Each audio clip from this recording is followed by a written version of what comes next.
Hi YouTube. Figured I would do a video on this guitar that I've been working on. This belongs to a buddy of mine's mother. This was found by her father in a garbage can, brought home, fixed, and played. The guitar is actually very awesome. I've been waiting to get my hands on this for a long time. Ignore the case. This is just a case he had laying around to keep it from being damaged. Through an unfortunate high school shop project, this guitar is now a basket case and has been for many years, since mid-70s I'm guessing. It's never been repaired. Didn't know if it could be repaired. She doesn't know I have this, so Miss Taryn, hope you're happy. The guitar, like I said, is a basket case, but it's got more sentimental value to this than money could ever touch. So I've already started working on it, but figure I'd go ahead and show you what we've been doing. And there it is. This is actually a 1954 Gibson J50. And as you can see, there is no back. Apparently, they put a paint stripper on it, I think, to get the finish off, and the glue came apart. So we're going to put this back together. It had a crack, as you can see it. Runs all the way down under the pick guard, up to about right in here. I've already glued this back using Type Bond and clamps. There was a small, in this seam, just a small crack. I went ahead and glued it up, got glue squeezed out through the bottom, clamped it up, make sure it was good and tight. Other than that, the top is very solid. There is some wood tear out, as you can see, but it's not a problem. My buddy, actually, Ben, has ordered a nice hummingbird style pick guard with some abalone inlay, which is going to go along with the pegs that he has bought. We're going to put these in. Just a little something special. It's got the abalone in it. Hope you can see that. We also got some other hardware. You can see we've got gold open back tuners. I know it's not original, but it's, once again, a nice personal touch. We've got tusk nuts and saddle for it. The bridge is on the way. This is a truss rod cover that I'd made for this out of the mahogany that we're using for the back. Sorry about the cameras. This, actually, I made out of mahogany, and my buddy decided to do some woodwork, burning on it. Don't know if you can see that. He actually did this with a butane soldering iron that I've got. The bridge is kind of symbolic. His grandfather, the one who found the guitar, he actually worked for American Bridge Company, and this is a bridge that supposedly everybody talks about when they mention him and what he did. New River Gorge or something like that bridge. But he found a picture of it, and he actually traced it out and then burned it in. It's very cool. It's got the rocks and the water. I mean, it's awesome. With this going on, I filled the holes in. We're going to drill new holes, make sure it's on good and tight. But as you can see, I'm leaving the headstock pretty much like it is. I don't want to really mess with any of it. We will polish it up the best we can, but I do not want to touch the Gibson logo here. Just because it's old, and man, I really don't want to mess with it. Anyways, the bridge is missing. Like I said, we've got one on the way. It's a belly up style Gibson bridge. We are not going to have the bolts, I believe, that bolts in. We're just going to go ahead and scrape it good down. Go ahead and glue it. Make sure it's 100% glued. May do something with these holes before it's over with. Just especially these. These look kind of crappy, which they all do. But we're going to make sure this is good. This is not going to be a restoration. This is going to be a solid playing guitar. His mother is pretty damn good bluegrass picker, actually. His father plays mandolin and the fiddle, mostly. my buddy Ben actually plays the stand-up bass. And so they actually introduced me into more of the bluegrass. I've always known about it and always wanted to know about it, but never really hung around anybody. They actually are the reason for me picking up this monstrosity, which my wife can't stand, but hey, banjo is awesome. So we're going to go ahead and do this. We're going to put frets in it, make sure everything's nice. The neck is just unbelievably straight the way it is. The frets that are actually on here, don't know if you can see it, but they are actually excellent shape. It does need cleaned. Like I said, we're going to re-lacquer everything. The back, I will turn it over here for you. As you can see, here's what I'm at now. Before I put the back on, I want to go ahead, make sure everything is glued up, taken care of. I used my aftermarket eyeballs here just to make sure, get down in all of these cracks, all these seams. I wanted to make sure there was no brace at all, bridge plate. I didn't want the neck block, the heel block, nothing. I didn't want anything to be loose.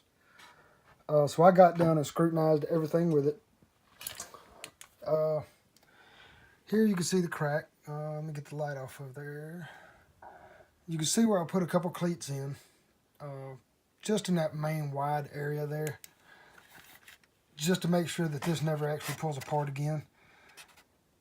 And yes, you can see this is, in fact, construction adhesive, I believe. That is nothing I can do with that. That, I believe, is a repair that maybe she did or maybe her father did, not sure. But that stuff is pretty much not coming off. That's the only problem with this whole project. I just hope that holds on. The glue, I'm pretty sure, will be there as long as the wood doesn't tear out around it. But you're not getting that off, so I'm not even trying. I'm just leaving it like it is. It's very solid. The back, which you can see, I've got glued up and just kind of waiting. I've got it drawn out. I've got to cut it out. There's the piece of mahogany corner I've actually cut out to make the truss rod cover. The braces. This brace was actually loose right here at this joint. We tight bond, put clamps, got everything good. Went ahead and glued this cloth material back down just because it's original. The braces were actually loose, I believe, up here,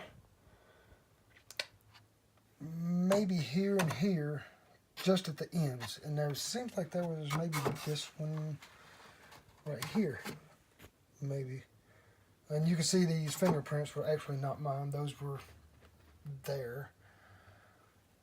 This, of course, is my doing. You can tell. But we'll get everything cleaned up. You can even see remnants of an old dirt dauber's nest where this thing is set. It's been in a closet for 40 plus years maybe. So this is going to be a surprise gift for his mother. He's going to buy a case. She always wanted the hummingbird pick guard, so we're putting the hummingbird pick guard on it with the abalone to kind of match. The gold open back tuners, which is not original. They had the Clusson style, 3 on a tree or 3 on a plate, whatever, depending on where you live. So we have filled in all the holes here, you can see, with toothpicks. We're going to sand that down nice and flat. I'm not going to take the outline out. I'm just going to leave it original. You can see I've actually hit this with a little bit of dye just to kind of give it some brown. But I really don't want to mess with the headstock. I've got everything else. The neck is scraped down. It's smooth as it can be. The sides are actually perfect. There is one spot, as you can see here, looks horrible from the inside. But believe it or not, that is fairly smooth and completely glued tight. On the outside, as you can see the crack, dirt, dust, crap from over the years sitting in a closet got into it. But that is so smooth, you cannot feel that. You cannot feel that with your fingers. There's one little spot, Camera probably won't focus on it. Forgive my fingernails. I'm a mechanic, so they're usually nasty and broke. I filled in a little bit of wood glue and super glue just to kind of fill that one little spot in. That'll get sanded down. I went along the binding. There was a little bit of a gap in some places where some wood had torn out. I filled some super glue and mahogany dust with that, just to kind of make it look nice. And once it gets sanded down, the binding scraped, it's all going to look excellent. But yeah, so now what we're doing now, the kerfing is broke out in places, just random places here and there, all around. I have took a file here. I've got a set of small files. One's safe edge, one's not. And just use that to get down in the cracks to file that out nice and flat. That way we've got somewhere to glue the new pieces in. I bought some kerfing. Yes, you can make it cheap. Yes, it's a little time consuming. I bought it from Stu Mac. Everybody loves to hate them, but honestly, it just saves me a lot of time and trouble having to make some things.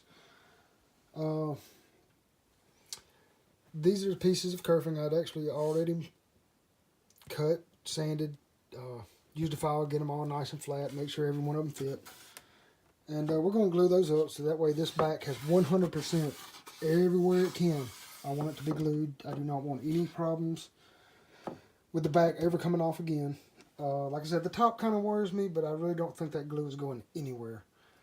So, but that's the only concern I have. Also, this, as you can see, there's an extra hole here from the outside. I believe there was a jack or something in there at one time.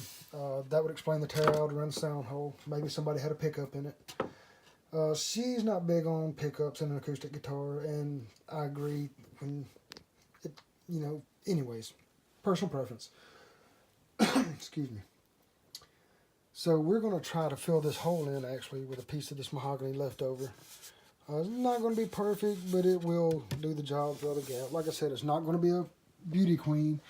It is a 54 Gibson J50. I have seen them anywhere from, a couple thousand up to $5,000 and $6,000, $7,000. I don't know if they actually sold for that, but the market gets that way sometimes. This is not going to be one of those. This is a family heirloom that will not go anywhere. It's never going to be sold. And hopefully we can get many years of playing out of this. I would love to hear this whole guitar go again. I'll bet it just sounds awesome. I did not put cleats in between these, mainly because it's kind of a small pattern. I know I've got big hands, but you can see fairly small pattern. You got the braces here. I believe that can hold that together pretty well. And before I put the back on, I may change my mind and throw some in there anyways. But for now, we're leaving it like it is. Trying to add as little as possible, but I want this thing to be 100% sturdy. I want it to be playable. I want this to last for years. I would like for my buddy's great grandkids to wind up with this guitar. I want it to just keep going. So I'm going to replace these kerfing, and we'll start measuring out where I'm going to put the braces, and start getting ready to put the back on it. And the binding is something different. We are waiting on the binding till I get everything done so I can get a measurement, get the right binding for it. Other than that and the fret wires, we have everything ordered. It's either on its way or it's here.